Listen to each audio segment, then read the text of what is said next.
This being made ain't working out the way I thought it would. They said no one could touch a made man. The Sopranos spend 6 seasons proving that everyone does. They had their standards, they had pride. The title of made man once carried a mythical glow, the sacred initiation, the whispered rite that turned a street hustler into a soldier of Cosa Nostra. It meant safety, power, and the smug assurance that one's own blood would never be spilled without formal sanction. In theory, being made was the mob's divine shield, a promise that no one could touch you without the boss's blessing. In practice, at least in The Sopranos, it's an empty ceremony performed by hypocrites who cling to rituals they no longer respect. Across 6 seasons, the show dissects the supposed sanctity of that title with surgical cruelty. Nearly every made man we meet ends up dead, not in the blaze of honor, but in the quiet absurdity of bureaucratic betrayal. Philly, Spoons, Parisi, Mikey Palmise, Sal, Big Pussy Bonpensiero, Richie Aprile, even Christopher Moltisanti, all whacked, all forgotten, all protected by the same rules that promised to avenge them. The only consistent rule left in Tony Soprano's decaying empire is self-interest. I'm not sure, but I think I just saw Fabian Petrullio. To understand this decline, one must strip the mythology from the mechanism. Being made does not make one a captain. It makes one an official soldier, a cog who can now be killed only with permission.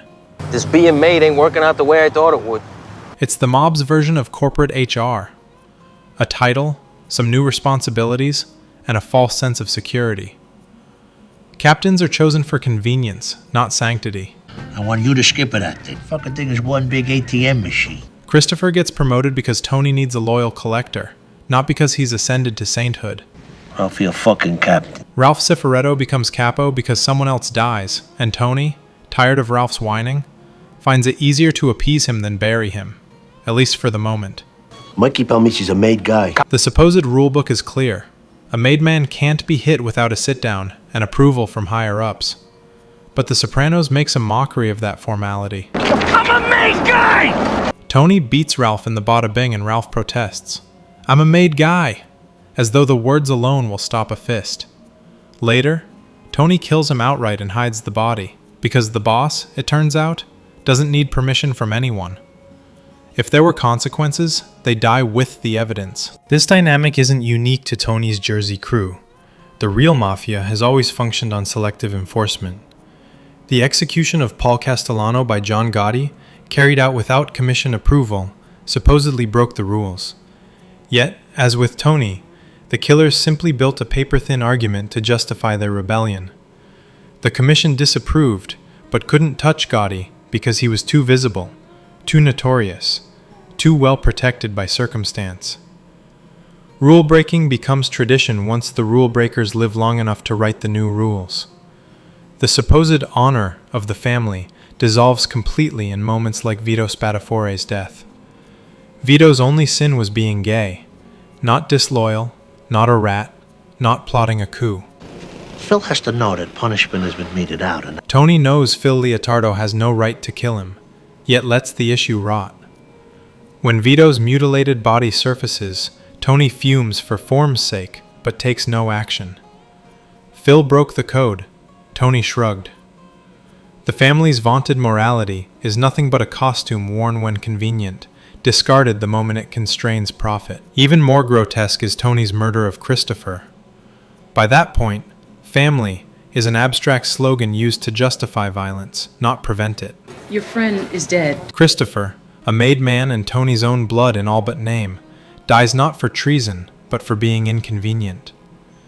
His addiction, his recklessness, his potential to talk, these are managerial risks, not moral failures. I'll never pass a drug test. Tony ends the problem personally, then drives off as if disposing of a broken tool. The rest of the crew mourns for 5 minutes, then moves on to dinner. So much for honor among thieves. The show's brilliance lies in exposing how every mobster hides cowardice behind ceremony. it was New York. Johnny Sack? Ralph's vulgar joke about Ginny Sack nearly costs him his life, not because the mob cherishes wives' dignity, but because Johnny Sack's pride gets bruised. This hunting we're into, they wanted a piece of it. Carmine Lupertazzi intervenes, not out of mercy, but because Ralph is too valuable an earner to waste. The same men who preach blood oaths and moral codes are suddenly pragmatic accountants when the cash flow's at stake. Honor ends where the esplanade begins. Even the so-called procedural justice of the mafia, the family meetings, the votes, the sit-downs, exists mostly as theater. Jimmy Altieri's execution comes closest to legitimate due process. Caught fishing for confessions on behalf of the FBI, publicly exposed, and sanctioned by the bosses. But such procedure is rare. Is that okay, Tony? Did I sit? More often, as with Big Pussy, guilt is confirmed only after the bullet leaves the gun. They get their admission at gunpoint, mutter a few words about betrayal, and dump the body into the ocean. Justice, mafia style.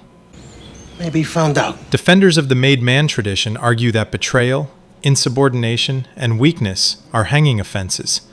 And indeed they are. Philly Parisi insults the boss's mother, dead. How you doing, Mikey? Mikey Palmisi plots to assassinate Tony, dead. Richie April conspires against Tony and meets his end via Janice's pistol, before Tony even needs to lift a finger. Each death can be justified under the mob's labyrinthine rules. Yet that justification exposes the absurdity. The rules are infinitely elastic, stretched or ignored to suit whoever's on top.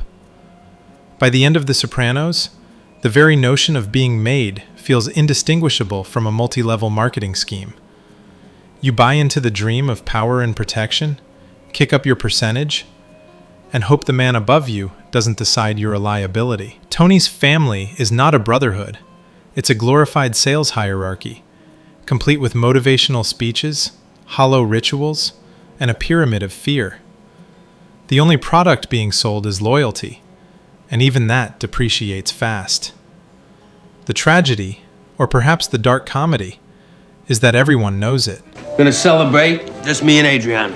When Christopher is made, he isn't proud because he's now untouchable. He's ecstatic because the title means more money and prestige.